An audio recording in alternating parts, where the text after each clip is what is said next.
Hi folks, my name is Jimbo Snyder. Welcome to my home and welcome to my kitchen. This is Jimbo's Kitchen Know-How, and I hope I can show you some few things, let you know how to do it. A lot of you cook, so there's not a problem with that. Some of you haven't even started cooking yet. Basically, this is just for those that are beginning. But I'm sure that somewhere along the line, you people, older people, will miss some things in here you'll probably learn too.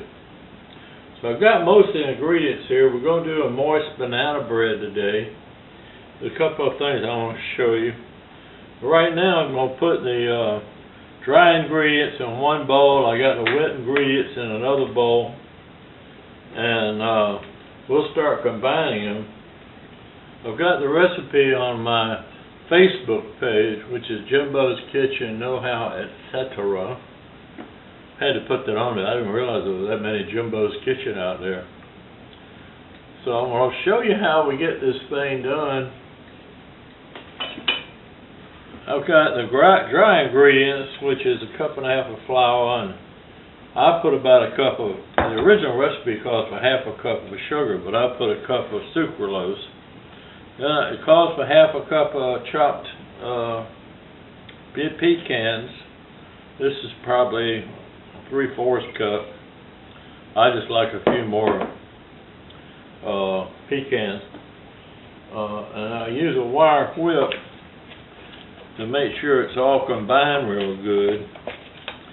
The other thing is it calls for some Himalayan salt, and I put cinnamon in it just because when I cook anything sweet, I usually throw some cinnamon in. It's about a teaspoon.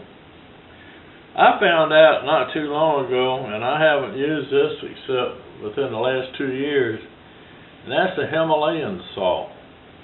And I'll be honest, this is from Walmart. It's great value. I don't remember how much it costs. It's probably a little more expensive than table salt, but I think it has a better taste than regular table salt. Just me. Why don't you try it out, see if you like it. Alright, and on this bowl I got the wet.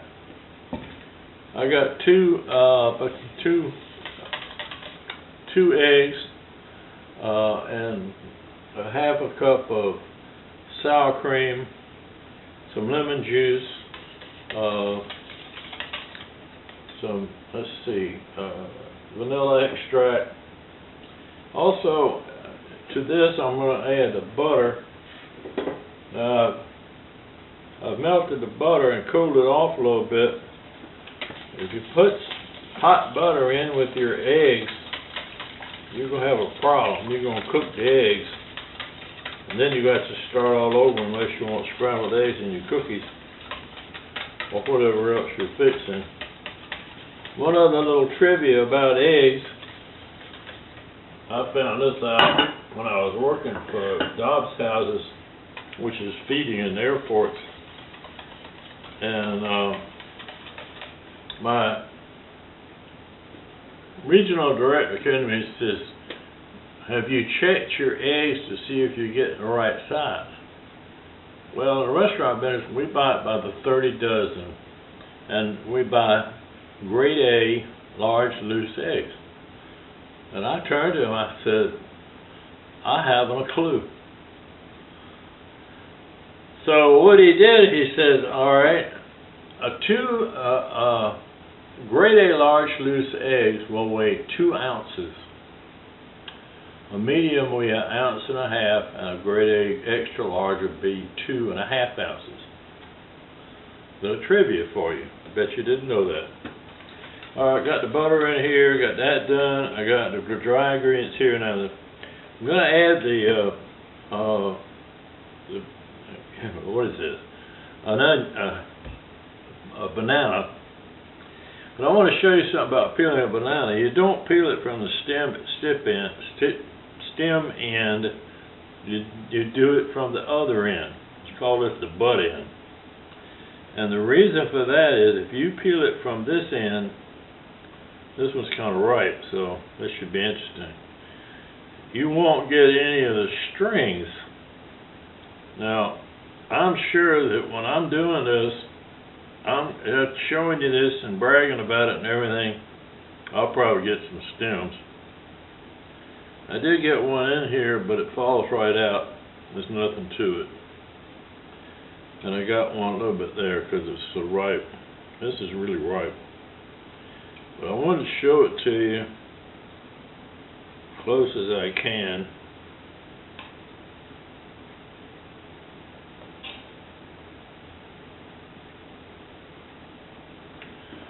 As you can see, there aren't any stems there. Just a little bit more trivia for you. So I'm going to go ahead and get this stuff mixed and get it ready to go in the oven, and I'll catch you in on just a little bit.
Alright, came out of the oven. Essentially, I'm going to show you two things. First of all, this is warmed enough where I can touch the container.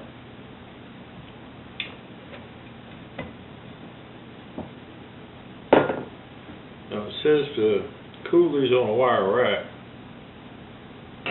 Well, what I did, I took this out of my toaster oven. That way it can cool all the way around. But I want you to look at the difference.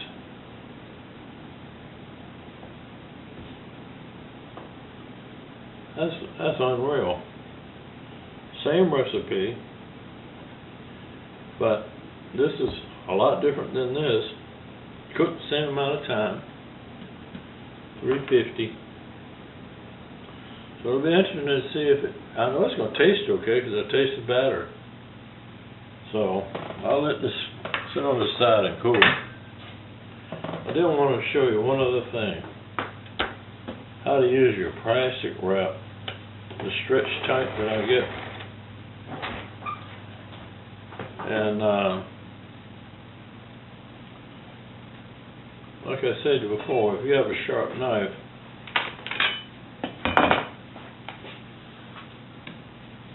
you don't have to use a box cutter.